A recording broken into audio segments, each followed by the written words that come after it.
Kervanından hepinize merhaba sevgili izleyenler. Sunucunuz ben Dilara Karaca, yapımcımız sevgili Mevlüt Öncel ile birlikte 13.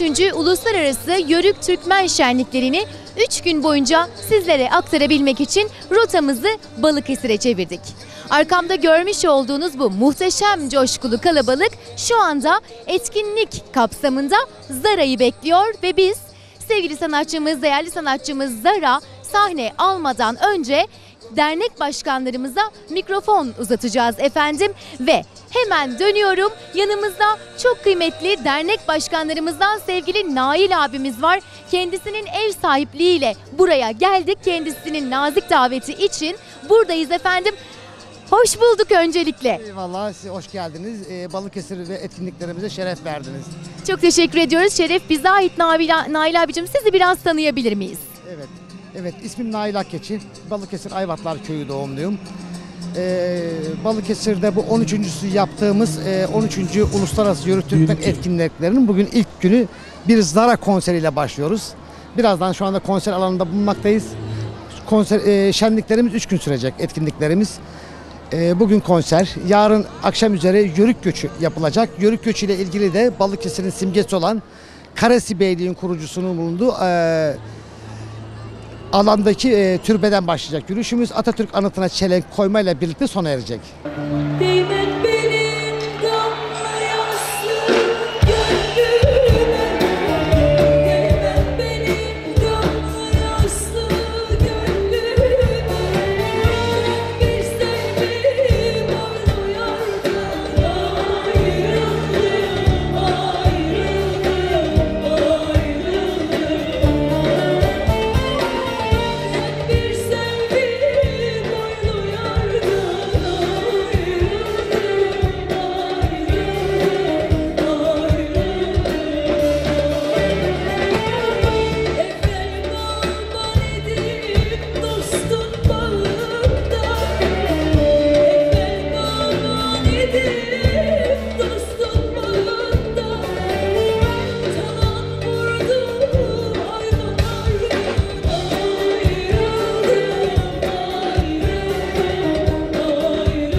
Uluslararası Yörük Türkmen şenliklerini takip etmek ve sizlere 3 gün boyunca aktarmak için rotamızı Balıkesir'e çevirdik.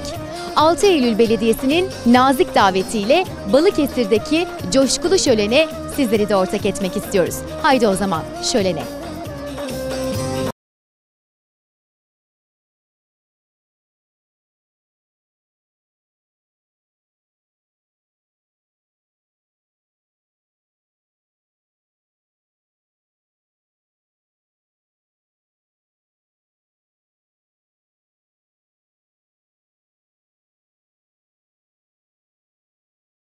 Görmüş olduğunuz bu müthiş ay yıldızlı manzaranın, Balıkesir'in bu güzel manzarasının önünde sevgili dernek başkanlarımızdan bir tanesini yakaladık ve hemen kendisine mikrofon uzatmak istiyoruz. Başkanım, nasılsınız? Teşekkür ederim. Öncelikle Balıkesir'imize, 6 Eylül'ümüze hoş geldiniz, şeref verdiniz. Sefalar bulduk efendim. Sizi biraz tanıyabilir miyiz başkanım? Nail Akgeçi adlı Balıkesir Oğuz Boyları Karesi Yörük Türkmen Derneği Başkanıyım. Bu yılda 13. Uluslararası Yörük Türkmen etkinlikleri nedeniyle burada sizlerle buluştuk. Sizleri konuk ettik. Sağ olun, bizleri onur ettiniz. Şu anda bulunduğumuz konum da çok önemli. Arkamızdaki duran ay yıldızımız 15 Temmuz Şehitler Anıtımız bizim.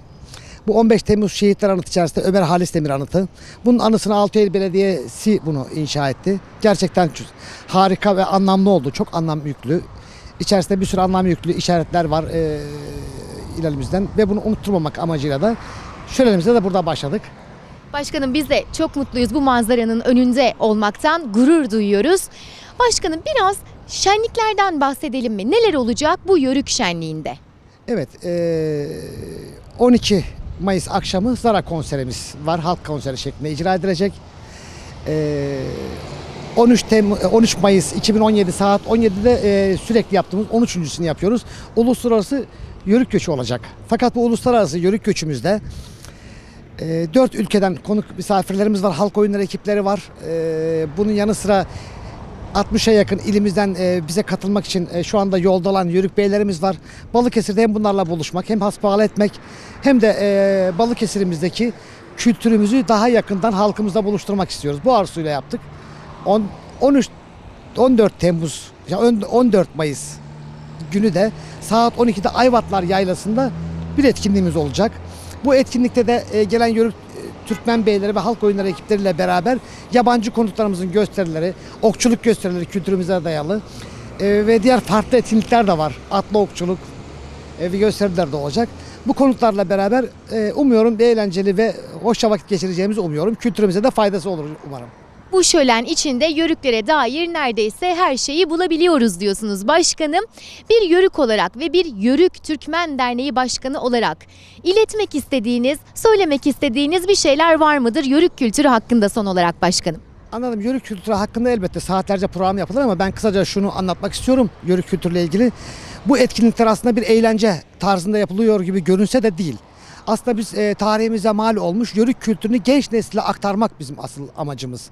Ve Türkiye'deki veya dünyadaki bütün Türk kardeşlerimizle, akrabalarımızla burada buluşmak, onlarla iletişimimizi devam ettirmek ve birliğinde de hem dilimizi, hem tarihimizi ve kültürümüzü birlikte tekrar canlı tutup gelecek nesillere aktarmak. Asıl amacımız bu. Çok teşekkür ediyoruz her şey için. Emeklerinize, yüreğinize, elinize sağlık başkanım. Ben teşekkür ederim. Katıldığınız için şeref verdiniz. 3 gün boyunca beraberiz inşallah. O şeref bize ait başkanım. İyi eğlenceler diliyoruz.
gülersen gülen de gül oğlum.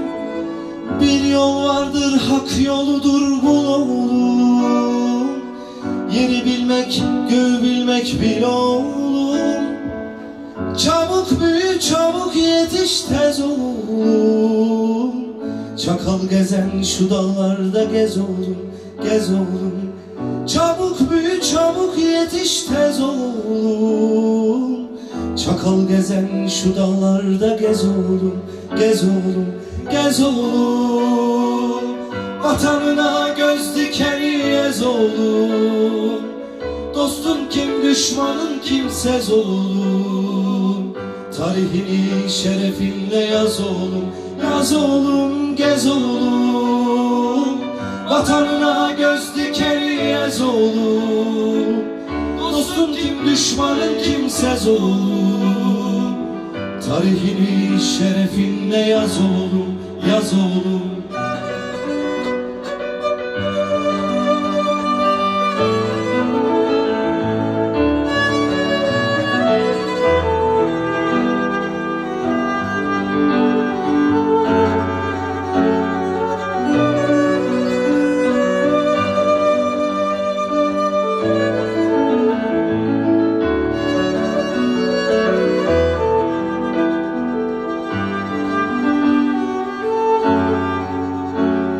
Senden gider sonsuz muğa yolum. Dört bir yana salmalısın kolum. Ekmeğini aç olanla böl oğlum. Haram yeme hak uğruna öl oğlum. Çabuk büyü çabuk yetiş tez oğlum. Çakal gezen şu dağlarda gez oğlum, gez oğlum. Çabuk büyü çabuk yetiş tez oğlum. Çakal gezen şu dağlarda gez oğlum, gez oğlum, gez oğlum. Vatanına göz dikeni ez oğlum. Dostun kim düşmanın kimsez oğlum. Tarihini şerefinle yaz oğlum, yaz oğlum, gez oğlum. Vatanına göz dikeni ez oğlum. Dostun kim düşmanın kimsez oğlum. Tarihini şerefinle yaz oğlum, yaz oğlum, yaz oğlum.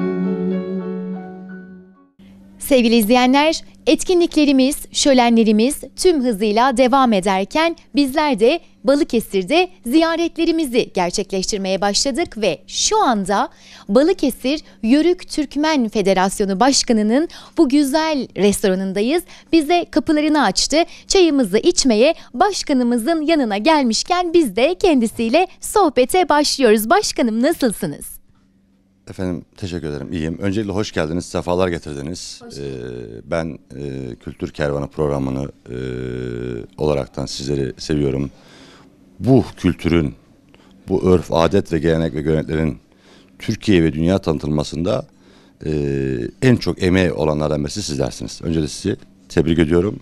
Hoş geldiniz, sefalar getirdiniz. Efendim çok teşekkür ediyoruz. Bizler de sizleri çok seviyoruz. Öncelikle sizi biraz tanıyabilir miyiz değerli başkanım? Ben Sinan Ergüven, Balıkesir Yörük Türkmen Federasyonu Başkanıyım. Aynı zamanda Türk Dünyası Yörük Türkmen Birliği Genel Başkan Yardımcısıyım. Bizim amacımız bu sene 13.sünü yapıyoruz. Uluslararası Yörük Türkmen etkinliği yapıyoruz Balıkesir'imizde, şehrimizde. Bir defa Balıkesir'imiz çok zengin bir ildir. Coğrafi olaraktan Türkiye'yi doyuran ildir. Tarımıyla, hayvan ve hayvancılık ürünleriyle, turizmiyle, Ege ve Marmara'ya sınırı olan bir ilimizdir. Bu sebepten dolayı Balıkesir'imiz çok zengin bir il. Aynı zamanda Kuvayi Milliye şehridir. İlk kurşunun atıldığı yerdir burası. İlk Kuvayi Milliye'nin başladığı şehirdir Balıkesir. Osmanlı'ya donanmasıyla katılan ilk Karesi Beyliği'dir. Savaşsıza dahil olan ve Osmanlı Karesi Beyliği'ne katıldıktan sonra biraz daha güçlerine devam etmiştir. Bu sebepten dolayı Balıkesir Karesi Beyliği geçmişten bugüne kadar hiçbir zaman malaz çıkarmadan her zaman devletin yanında olan bir millettir. O sebepten dolayı Balıkesir'de coğrafi olaraktan da daha önceki Orta Anadolu'dan Balkanlara göç sırasında, akım sırasındaki sürede bütün yörüklerin buralardan gelip geçiş güzergahı olduğu için de Balıkesir'de Yörük ve Türkmenlerin her boyundan bulabilirsiniz. Burada Karakeçili, Akkeçi, Sarageçili, efendime söyleyeyim Çetmiler, Türkmenler, yani her boydan Boşnaklar, Çerkezler, Kırgızlar, yani 72 milletin hepsi Balıkesir'de mevcuttur. O sebepten dolayı da Balıkesir çok zengin bir ildir. Balıkesir misafirperliğini göstermektedir bu da. Biz Balıkesir olaraktan bu sene 13. düzenlediğimiz uluslararası etkinliğimizde de bu kültürümüzün gelecek nesillere aktarabilmesi adına uluslararasında da tanıtımı amacıyla da hem Balıkesir'imizin hem ve dış ülkelerden gelen insanlara buradaki Balıkesir misafirperliğini, Türk insanının hoşgörüsünü, Türk insanın sıcaklığını gösterme adına da buradaki etkinliklerine devam etmekte. Dün etkinliğimiz Zara konserimizle başladı. Daha önce Cuma'ya müteakip lokma hayırımızı yaptık. Mevlid-i Şerifler okuttuk. Çünkü yer gök duayla başlamak gerekiyor. Duamızla başladık. Dün akşam da Zara konserimiz vardı. Aslında Zara pazar günü gelecekti ama program uymadığı için Cuma akşamına aldık onu. Bugün de yine Karesi Türbemizin önünden Balıkesir'in Karesi Bey'in kurucusu, Kara İsa'nın kurucusu Karesi Türbemiz var bizim. Oradan dua ederekten başlayacağız. Hani Yörük göçünü temsilen başlayacağız. Orada dış ülkeden gelen konuklarımız, buradaki halk eğitimden ve öğrencilerimiz yerel kıyafetlerle, Yörük Türkmen dernekleri, federasyonlar falan. Oradan anafartalar 6 Eylül'den Atatürk anıtına çelenk koyaraktan atamıza saygımızı göstererekten bir şekilde Yörük göçünü, kortejimizi tamamlamış olacağız. Akşamda Türkiye'mizden gelen Yörük beylerimizle bizim buradaki bir güzel bir yerimiz var. Yine Yörük ve Türkmen önemli olan bir yeri, Sedefne dediğimiz, Eftalya dediğimiz eski zamanlarda önemli bir yer olan. Orada Yörük beylerimizle bir toplantımızı yapacağız. İnşallah bu Yörük beyler toplantımızda biz olacak bu toplantı. Gelen misafirlerimiz de orada, yabancı konuklarımızla beraber bir akşam yemeği sonra toplantımızı yapacağız. İnşallah kendimizi hasbihal edeceğiz. Durum değerlendirmesi yapacağız. Pazar günü de Ayvatlar Mahallemizde saat 12'de yine Mevlid-i Şerif'le başlayacak. Mehteran, yabancı konuklarla, altlı okçulukla bir şekilde halk oyunları ve konserimizle o Ayvatlar Mahalle Yörük Yaylası'nda artık finalimizi yapacağız. İnşallah bu şekilde bu seneki etkinliklerimizi tamamlamış olacağız. Hemen ben bu odadan da kısacık bilgiler almak istiyorum sizden. Biraz önce Çanakkale Savaşı'ndan kalma kurşunlardan bahsettik. Çok önemli bilgilerdi. Biraz anlatabilir miyiz izleyicilerimize? Şimdi ben Dursunbeyliyim. Buranın Dursunbey ilçesindenim. 1988'de ilk defa Balıkesir'e geldim. Bulaşıcı olarak başladım. 1992-93'lü yıllarda, 94'lü yıllarda rahmetli babam gelirdi benim Balıkesir lokantaya. O zaman derlerdi ki işte koca yörük geldi, işte affeder kıllı yörük geldi derlerdi. Ben de bu sözden dolayı yörükleri küçümserlerdi böyle. Ben de yörüklüğümüze utanırdım. Babam geldiği zaman bile diyemezdim benim babam diye. Halbuki Yörük Türk'ün özüdür halbuki, değil mi başkanım? Halbuki bana o zaman koca yörük diyenler veya ki işte kıllı yörük geldi diyen kişiler de manav aslında onlar da yörük. Ama biraz da onlar yörüklüğünü unutmuşlar. Bir de herkes yörüküm demeye çekiniyordu. Askere giderken 1995 yılında ben o zaman para biriktirmeye başladım. Böyle koleksiyon olaraktan para biriktirmeye başlamıştım. Böyle güzel paralardan. Daha sonra burayı kısa anlatayım herhalde. 2004 yılında dedim ki böyle gelen misafirlerimize özel bir oda olsun. Çünkü bazı mesela demin de bahsettim, milletvekilleri geliyor, vali geliyor, dışarıda efendim hoş geldin işte benim şu işim var bu işim var, rahat yemek yiyemiyorlar. Dedim özel bir oda yapayım. Sonra bu odayı açtık. Bu odaya için nasıl bir şey yapalım? Hadi dedik eski paralar vardı, eski birkaç malzeme var o zaman 2004 yılında bende. Hadi buraya böyle otantik bir oda yapalım. O şekilde başladık, bu hale geldi. Yani bu oda başkanım 2-3 tane madeni bozuk parayla mı başladı? Aynen. O şekilde başladı ama demin de anlattım ya, biraz da işte bendeki o yıllardaki hani yörüklerin işte böyle demesi ama içine bir eziklik ukde var ya şimdi. Ben de şunu ispatlamaya çalışıyorum. Ya hayır, yörükler efendim kocaman değil. Koca iri yörük ama kültürüyle, ahlakıyla iri yörük. Evet, yörükler çoban ama yörükler sadece hayvanla çoban değil. Yörükler vatanının çobanı, milletinin çobanı, bayrağının çobanı. Ben de bunu ispatlamak adına, bu kültürün geliştirebilmesi adına ne yapabilirim? Dedim ki ben bu yörük kültürüyle, yörük objesiyle ne yaparsa ben bu modern sana anlatmam lazım. Göstermem lazım. Bu da nasıl olur? Hani bağıraraktan değil, kalem, göstererekten, icat ederekten. Biz yörükler bunu yapmamız lazım. Biz sokaklarda bağırıp çağırmamamız lazım. Biz yörüklerin okuyaraktan, kültürünü yaşataraktan ve yaşayaraktan ve bunu gençlere aktararaktan, dünyaya bunu göstererekten bu odada bütün gelen misafirler Balıkesir buraya gönderdiler çünkü özel bir zayin, çünkü gördüğünüz gibi burası ve Almanya'dan, Avrupa'dan, Amerika'dan herkes bu odaya getiriyorlardı. Neden? Çünkü burada bir tarih var. Burada kültür var. Ne kültürü var burada? Yörük kültürü var. Türk kültürü var. Osmanlı kültürü var. Benim ecdadımın kültürü var. Bu kültürün yaşaması için önce bizim yaşatmamız lazım ve yaşamamız lazım. O sebepten dolayı Çanakkale Savaşı'nda o zamanki gaziler hediyelerden tut, el yapımı silahlardan, o zamanki objelerden, dokumalardan daha birçok eşya var. Hepsini gösteremiyoruz burada. Şimdi maksat bunları yaşataraktan şu mesajı vermem lazım gençlerimize. Ey gençler, bakın orada telefon santrali var. Ne kadar? Kocaman büyüklükte. Bak eskiden atalarımız bizim bu telefon santraliyle, bak bu kılıçlarla bu memleketi kazanmışlar. Ad üzeriyle bu memleketi kazanmışlar. Şimdi bu teknolojide, bu bilgi birikimle bizim özümüzdeki bu vatanı, bu teknolojiyi biz koruyamayacak mıyız ya? Biz bu ataların çocuklarıyız. İşte bu sebepten dolayı bak el yapımı silahla, borudan silah yapmış değil mi orada? Onunla ne yapmış? Ülkesini savunmuş düşmana karşı. Biz asil bir milletiz. Biz büyük bir milletiz. Biz istediğimiz zaman Allah'ın izniyle bu dünyaya barışı getirebiliriz. Bugün İslam alemi çok sıkıntıda. Maalesef işte İslam alemi geçmişimi veya bizler geçmişimizdeki bazı şeyleri unuttuğumuz için bugün bu sıkıntıları yaşıyoruz. Eğer ki biz Müslümanlar, biz Türkler eğer ki aklı başımıza toplayıp bu asil milletle beraber ben inanıyorum ki okuyaraktan, kültürümüzle, örf aletlerimizle, çünkü bizim bu genlerimizde var, biz dünyaya tekrar barışı sağlayabiliriz. Ve bunu da yapacak olan da bu aziz millet, bu yüce millet, bu büyük millet.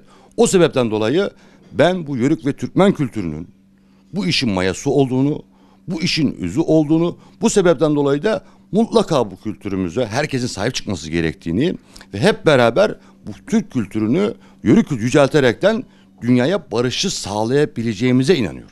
Başkanım, değerlerimize sizin gibi sahip çıkan insanlarımız oldukça Yörük Türkmen kardeşliği her zaman daim olur. Sizin de ifade ettiğiniz gibi zaten yer gök duayla inşallah bizim duamızda kardeşliğimizin daim olması. Çok teşekkür ediyoruz.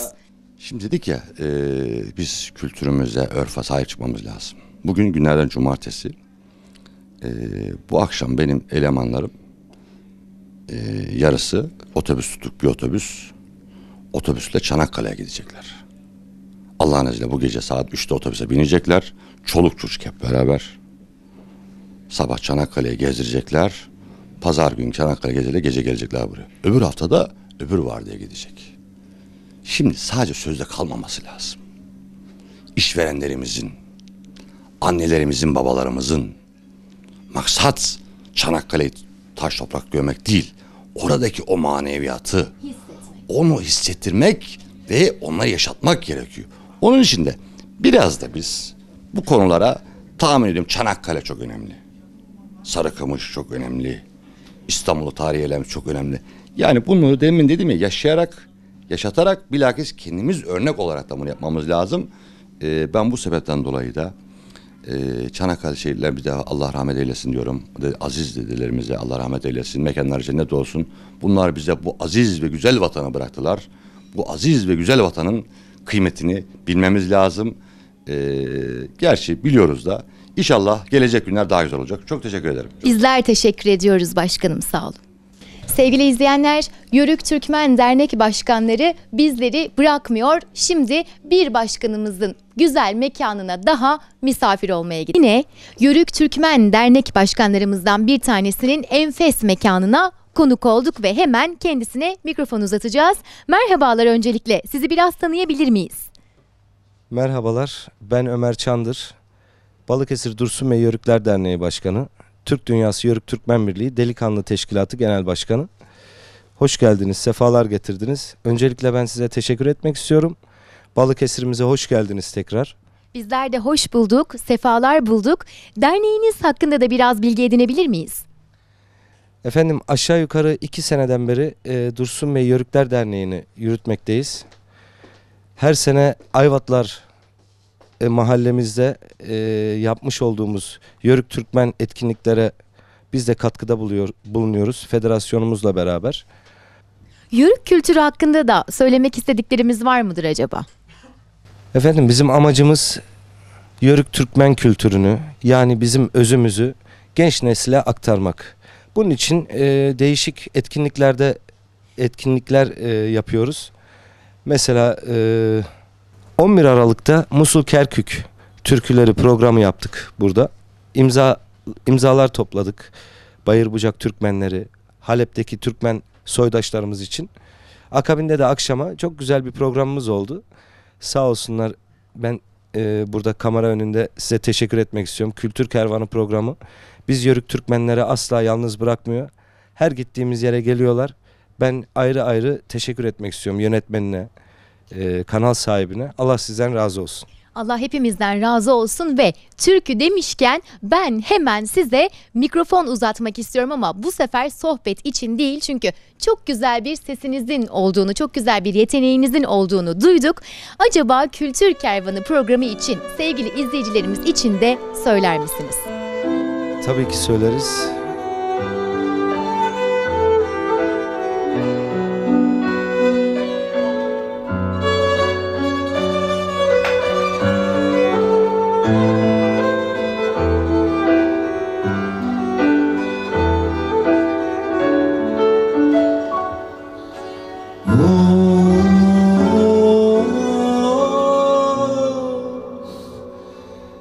Karyolamın demiri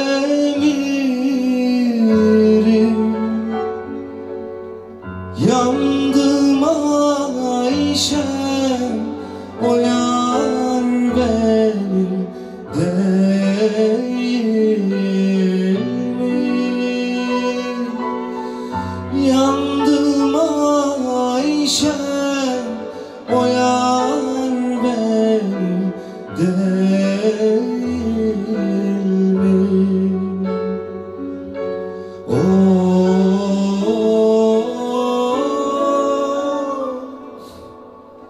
O yar benim olmazsa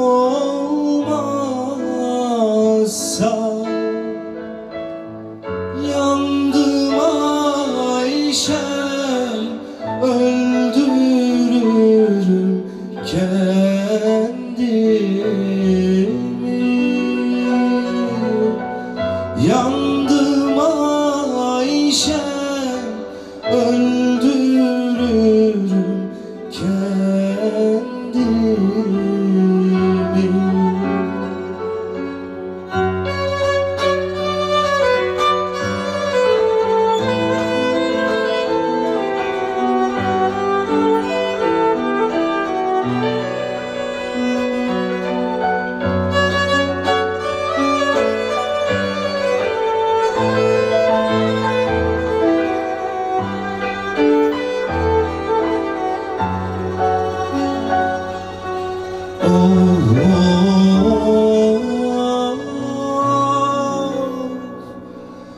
Bahçelerde pirim pirim yandım Ayşem, hasta düştüm yatarım.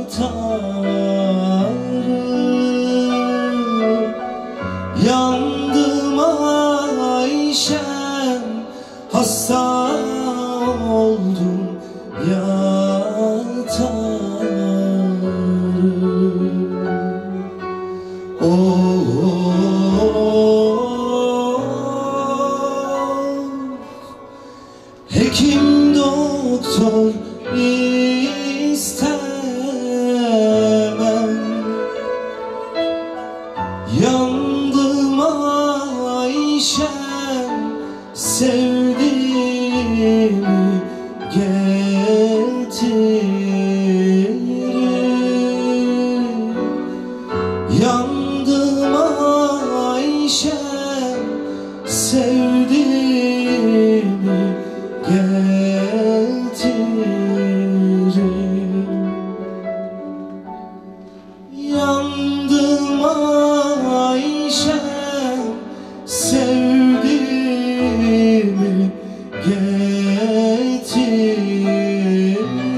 Sevgili Ömer Çandır'ın o güzel sesinden çok güzel bir Balıkesir türküsü dinledik ama biz kendisini bırakmıyoruz çünkü kendisinden şehitlerimiz için bir türkü istiyoruz sevgili izleyenler.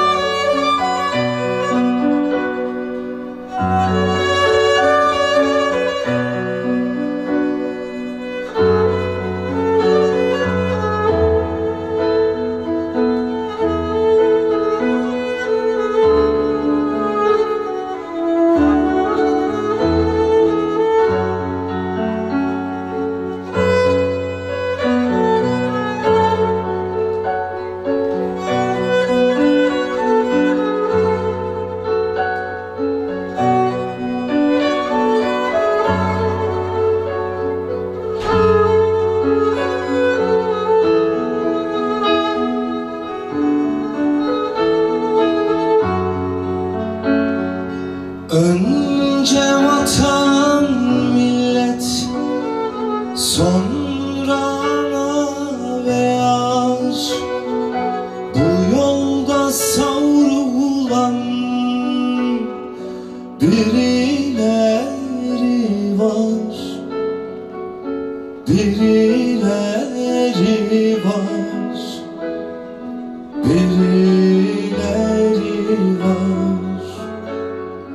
Ezan dinmez diyen, bayrak inmez diyen, şehit ölmez diyen birileri var, birileri var. Şehitler ölmez, ölmez, şehitler ölmez. Şehitler ölmez, ölmez, şehitler ölmez. Şehitler ölmez, ölmez, şehitler ölmez. Bayrakla dertleşen, toprakla birleşen, can verip devleşen birileri var. Ezan dinmez diyen, bayrak inmez diyen, şehitler ölmez diyen birileri var. Kardeş, kardeş, şehitler ölmez, şehitler ölmez, vatan bölünmez, vatan. Bayrakla dertleşen, toprakla birleşen, can verip devleşen birileri var, birileri var, birileri var. Ezan dinmez diyen, bayrak inmez diyen, şehit ölmez diyen birileri var, birileri var. Şehitler ölmez, ölmez, şehitler ölmez. Şehitler ölmez, ölmez, şehitler ölmez. Şehitler ölmez, ölmez, şehitler ölmez.